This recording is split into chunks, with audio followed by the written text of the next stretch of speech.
Il faut rappeler que le Maroc aujourd'hui ne dispose pas d'une stratégie de lutte contre la corruption, alors même que ça fait plus de 20 ans que les volontés sont exprimées et que beaucoup d'acteurs sont engagés pour lutter contre ce fléau. Toute stratégie ne peut être pertinente que si elle est basée sur 3 piliers qui sont articulés de manière forte, à savoir l'éducation, sensibilisation, communication. Le deuxième étant la prévention et bien entendu le troisième étant la sanction qui permet de sortir d'une réalité qui est aujourd'hui très présente, qui est celle de l'impunité, une impunité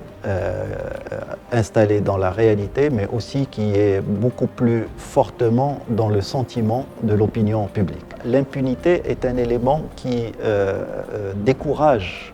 les dénonciateurs et les victimes de la corruption parce qu'ils partent du principe que c'est peine perdue, parce que quel que soit ce qu'ils feraient, ça n'aboutirait pas dans la mesure où la sanction n'est pas